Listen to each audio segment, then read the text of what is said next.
Luis Campos, the man behind PSG.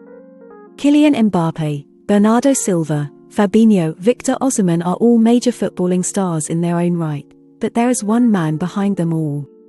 Luis Campos. One of the most wanted men in football, may not be the most familiar. In search of European glory, PSG have appointed a new football advisor, but who exactly is he? Campos is a Portuguese football executive and former manager, who works as a football advisor, and has helped unearth over £500 million of footballing talent. Humble beginnings.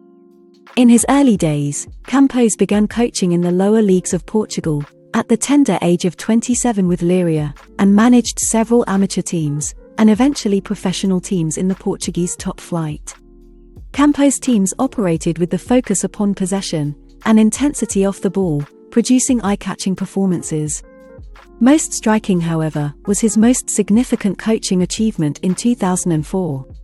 Gil Vicente came face-to-face with FC Porto, and Campos locked horns with Mourinho, as the Minnows put an end to their counterparts' 27-game unbeaten run.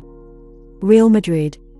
When he became the new first-team manager of Real Madrid in 2010, Mourinho often called on the tactical equipment provided by Train to Play, better known as T2P. This system was founded by none other than Campos, who joined forces with another former coach, in Americo Mogolais, to put his qualities as a coach and an analyst to good use, with some of Europe's elite managers evidently appreciating the work. Mourinho was impressed by his compatriot's work, both in Portugal, and through his exploits with T2P, and he became close to the Esposend-born professor.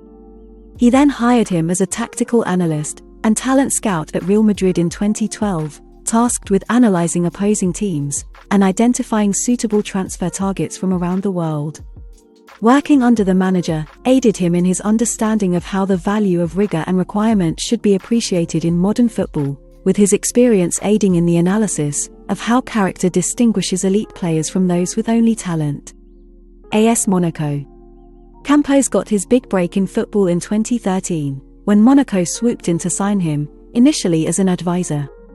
João Moutinho and James Rodrigues of FC Porto joined starred Louis in a £60 million deal, while Radamel Falcao moved to France from Atletico Madrid for a reported £50 million. Campos also oversaw more left-field recruitment, and his strategies were not limited to signing big-money players. This variety in approach continued when experienced defensive pairing, Ricardo Carvalho and Eric Abidal arrived on free transfers in the summer, followed by Dimitar Berbatov in January. As he began to assert his authority at the club, the director opted for a more youth-oriented approach, with a small scouting team often composed of 6 experts, with the necessary competence and dedication, as Campos put it. Ranieri was replaced as the club's first-team manager by the promising Leonardo Jardim, a manager whose emphasis on coaching and nurturing young players appealed to Monaco's new-look philosophy, orchestrated by Campos. During this transfer window, the Portuguese director made savvy acquisitions.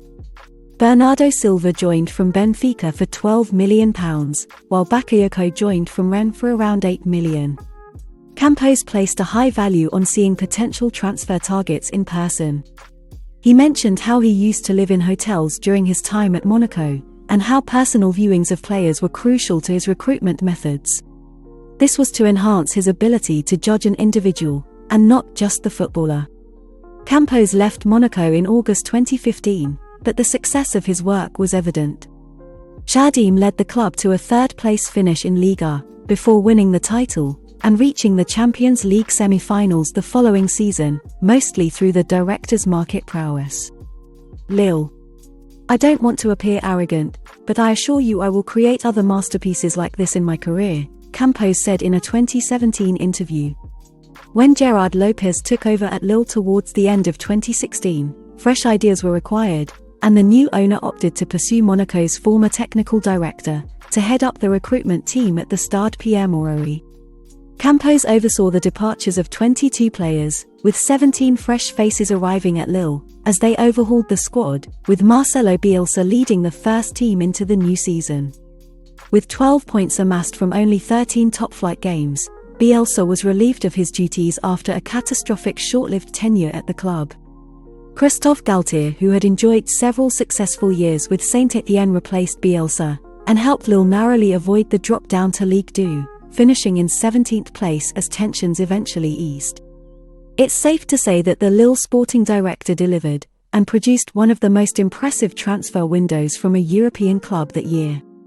Obscure markets were explored by Campos, with a range of experienced heads and young blood, such as Joseph Font and Raphael Leao, signed on the cheap, contributing to a new-look exuberant crop of players at Galtier's disposal.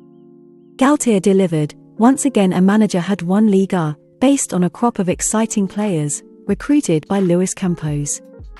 The masterpiece was recreated. PSG will be the most demanding task Luis Campos has faced in his career, with the Champions League being the aim. He states in an interview with the club, "I am very happy to join Paris Saint-Germain. I consider them to be the most ambitious and exciting club in the world of football. We share the same vision, a vision in which I firmly believe, and I am eager to start working to develop the exceptional potential of the club." One thing is for sure, excitement beckons for the Parisians.